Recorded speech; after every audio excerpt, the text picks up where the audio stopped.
Have you ever watched someone walk into a room and everyone already decided who they were, before they even spoke? Before we begin, take a second to like this video and subscribe to the channel. Stories like this remind us that sometimes the people the world laughs at are the same people who end up changing it. And this one will stay with you until the very last moment. The night it happened, nobody expected silence to fall across the entire room. It was supposed to be a joke, a harmless office prank, but when the CEO stood up and spoke, every person at that table realized they had just witnessed something they would never forget. And the man they laughed at, he was just the janitor. His name was Daniel Carter. Every morning before the sun rose over the glass towers of the city, Daniel was already awake. His small apartment smelled faintly of cheap coffee and laundry detergent. The alarm clock would buzz at 5 a.m., and he would immediately reach over and turn it off before it woke the person sleeping in the next room. His daughter, Lily. Lily was 9 years old, with messy brown hair and a laugh that could brighten the darkest room. Daniel raised her alone ever since his wife, Emily, passed away 4 years earlier after a sudden illness. Losing Emily had nearly broken him, not just emotionally, but financially too. Medical bills had drained their savings, and Daniel had to leave the construction job he once loved after an injury left his back permanently strained. The only steady work he could find afterward was janitorial work. Cleaning floors, emptying trash, wiping fingerprints off the glass doors of a corporate building called Hawthorne Industries. Every night Daniel pushed a cart through the shiny hallways while executives in expensive suits walked past him without making eye contact. But Daniel never complained, because every paycheck meant food for Lily, school supplies, and the chance to keep the small promise he made to Emily in the hospital. Take care of our girl. And he did, every single day. Lily loved school, but she knew money was tight. She never asked for expensive toys or new clothes. Instead, she would sit at the kitchen table drawing pictures while Daniel made dinner. Sometimes she would look up and ask innocent questions. "Daddy, what do you do at work?"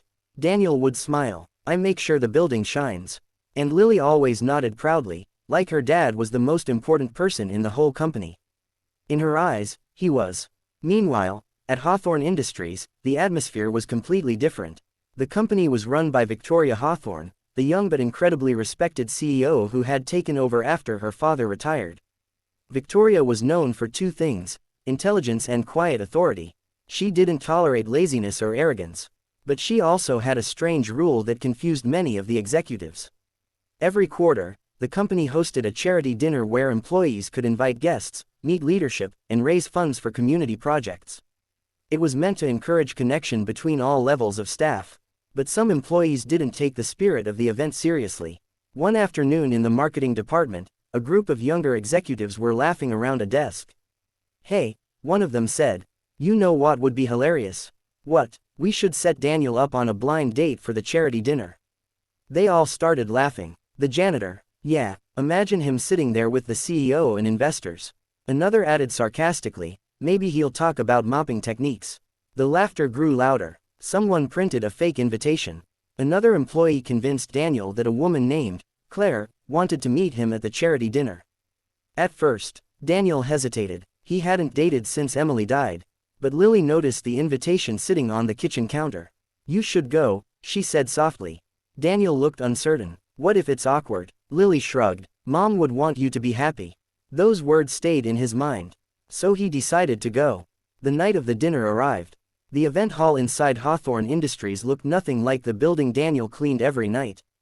Soft golden lights hung from the ceiling. Elegant tables filled the room. Executives, investors, and their partners chatted over expensive wine. When Daniel walked in wearing his only suit, an old gray one he bought years ago, the room didn't exactly stop. But a few people did notice. Whispers started. "Isn't that the janitor? Why is he here?" Across the room, the marketing group that planned the prank struggled to hide their laughter. "Wait until his date doesn't show," one whispered. Daniel nervously looked around for Claire. But she wasn't there. Minutes passed. Then 20. Embarrassment slowly crept up his neck.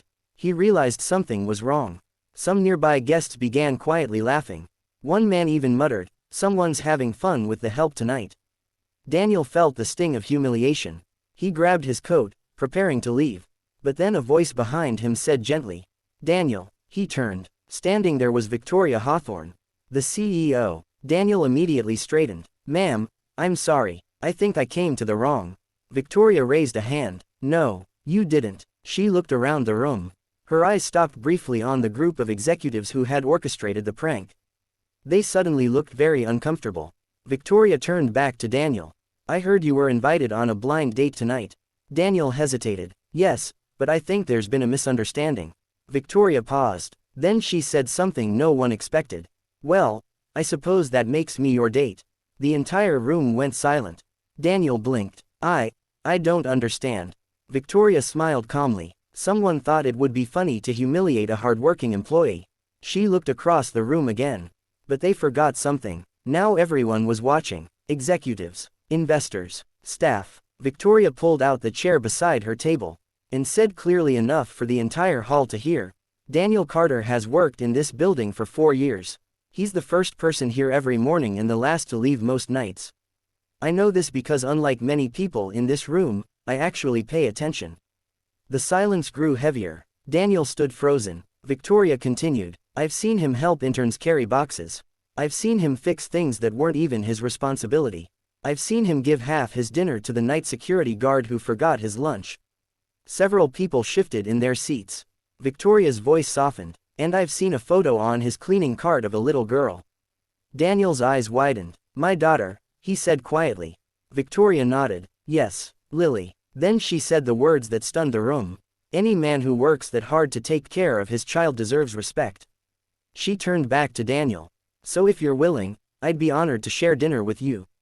For a moment, Daniel couldn't speak. Then he slowly sat down. The room stayed silent as the CEO of a billion-dollar company began asking a janitor about his life. And Daniel, nervous at first, eventually spoke honestly. About Emily, about Lily, about trying to rebuild life after loss. No one laughed anymore. By the end of the night, something strange had happened. The joke had disappeared, and in its place was respect. But the story didn't end there. Because what Victoria did next would change Daniel's life forever. And it started with a single phone call the next morning. But that is a moment nobody in that room would ever forget. And sometimes the world needs a reminder of something simple. The value of a person isn't measured by their job title. It's measured by their heart. If this story touched you even a little, don't forget to like the video and subscribe to the channel. Because stories like Daniel's remind us that kindness, dignity, and courage can still surprise the world when we least expect it.